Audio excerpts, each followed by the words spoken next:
भारतीय राजकारणातील प्रभावी स्त्री नेतृत्व म्हणून सर्वप्रथम जी व्यक्ती डोळ्यासमोर येते ती म्हणजे माजी पंतप्रधान इंदिरा गांधी। शॉर्ट कुरळे केस, सरळ नाक, गोरा रंग आणि चेहऱ्यावर तेजस्वी चमक, वागण्यात व बोलण्यात रुबाबदारपणा असं इंदिरा गांधी यांचं व्यक्तिमत्व होतं। इंदिरा गांधी या भारताच्या पहिल्या महिला पंतप्रधान, भारतरत्न पुरस्काराने सन्मानित झालेल्या त्या पहिल्या महिला आहेत। देशाला अणुशक्ती संपन्न बनवण्यासाठी त्यांनी घेतलेले निर्णय व त्यासाठी केलेले काम आणि बांगलादेशाच्या निर्मितीमधील त्यांची भूमिका बघितली की इंदिरा गांधी यांना आयर्न लेडी का म्हणायचे हे लक्षात येतं। त्यांचा जन्म उत्तर प्रदेशातील अलाहाबाद येथे 19 नोव्हेंबर 1917 रोजी जवाहरलाल नेहरू व कमला नेहरू यांच्या पोटी झाला। उत्तर प्रदेशातील आनंद भवन येथे त्या लहानाच्या मोठ्या झाल्या। देशातील अत्यंत महत्त्वाच्या राजकीय कुटुंबात जन्माला आलेल्या इंदिरांवर लहानपणापासूनच राजकीय संस्कार घडत होते। त्या एकमेव अपत्य होत्या। स्वातंत्र्य चळवळीत त्यांनी लहानपणापासूनच सहभाग घेतला।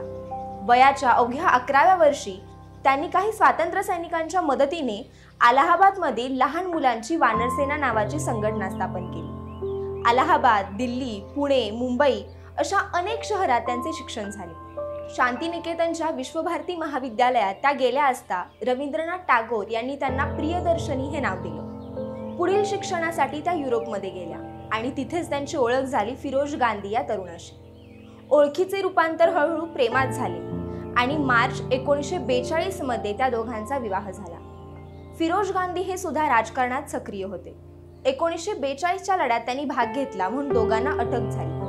या दाम्पत्याला संजय आणि राजीव अशी 2 मुले झाली। इंदिरा गांधी यांची राजकीय कारकीर्द अतिशय लक्षणीय राहिली आहे। वयाच्या अवघ्या 21व्या वर्षी त्यांनी राष्ट्रीय काँग्रेसमध्ये प्रवेश केला। पंतप्रधान लाल बहादूर शास्त्री यांच्या मंत्रिमंडळात त्या माहिती व नभोवाणी मंत्री होत्या। लाल बहादूर शास्त्री यांच्या मृत्यूनंतर काँग्रेस अध्यक्ष कामराज यांच्या पाठिंब्याने 186 मतांनी मोरारजी देसाई यांचा पराभव केला। 24 जानेवारी 1966 रोजी भारताच्या पहिला महिला पंतप्रधान झाल्या। भारताच्या पंतप्रधान म्हणून इंदिरा गांधी यांनी तब्बल 11 वर्ष देशाचा राज्यकारभार सांभाळला। त्यांच्या कारकिर्दीत अनेक देशाचे देशहिताचे महत्त्वपूर्ण निर्णय त्यांनी निडरपणे घेतले। 1969 मध्ये त्यांनी 14 बँकांचे राष्ट्रीयकरण केले।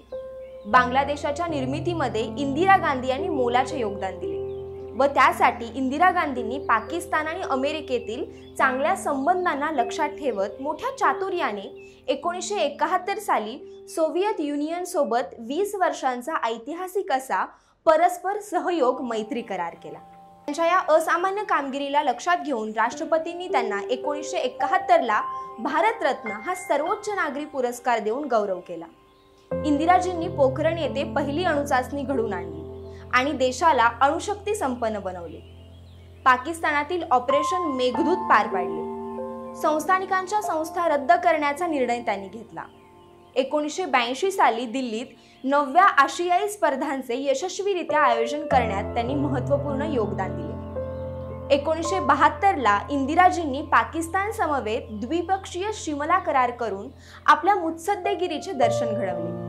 इंदिरा गांधी यांच्या दृष्टिकोनातून सगळा आलबेल सुरू असताना 1975 ला अलाहाबाद उच्च न्यायालयाने इंदिरा गांधी यांच्या रायबेली मतदारसंघातून लोकसभेवर निवडून येण्याला अवैध ठरवलं।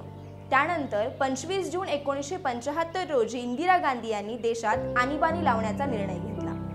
भारतीय लोकशाहीतील हा काळा दिवस मानला जातो। तब्बल 19 महिने ही आणीबाणी भारतामध्ये लागू होती।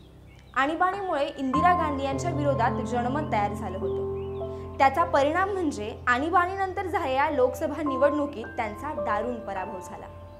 मात्र या घटनेतून इंदिरा गांधी बरेच काही शिकल्या आणि पुन्हा ताकदीनिशी त्या राजकारणात परतल्या। एकसंघ देश आणि देशाची एकात्मता याविषयी इंदिरा गांधी यांना प्रचंड देशाभिमान होता। खालिस्तावाद्य अतिरेक्यांनी पंजाबमध्ये स्वतंत्र खालिस्तान नावाचे राष्ट्र निर्माण व्हावे म्हणून धुमाकूळ घातला होता। त्याचा बंदोबस्त करण्यासाठी अमृतसरमधील सुवर्ण मंदिरात दबा धरून राहिलेल्या अतिरेक्यांवर कारवाई करण्याचा निर्णय त्यांनी घेतला। पवित्र सुवर्ण मंदिरात झालेल्या सशस्त्र कारवाईमुळे शीख समुदायात नाराजी पसरली आणि त्यातूनच इंदिरा गांधी यांच्यावर त्यांच्याच अंगरक्षकांनी 31 ऑक्टोबर 1982च्या सकाळी बेछूट गोळीबार केला। त्यांच्यावर तब्बल 29 गोळ्या झाडण्यात आल्या। इंदिरा गांधी यांची हत्या संपूर्ण देशवासियांना हादरवून सोडणारी होती। इंदिरा गांधी यांच्या रूपाने अत्यंत निडर, कणखर, बाणेदार व्यक्ती देशाच्या पंतप्रधानपदी लागली। आणीबाणीचा निर्णय वगळता इंदिरा गांधी यांचे कार्य देशाच्या उभारणीच्या दृष्टिकोनातून अत्यंत महत्त्वाचे राहिले। त्यांच्या पवित्र स्मृतीस अभिवादन। आपल्याला हा व्हिडिओ कसा वाटला हे व्हिडिओच्या खालील कमेंट बॉक्समध्ये जरूर सांगा। forthepeople.news च्या YouTube चॅनलला सबस्क्राइब करा आणि आमचे नवनवीन व्हिडिओ पाहण्यासाठी बेल आयकॉनवर क्लिक करा। forthepeople.news च्या फेसबुक पेज, इंस्टाग्राम, ट्विटरला फॉलो व लाईक जरूर करा। धन्यवाद।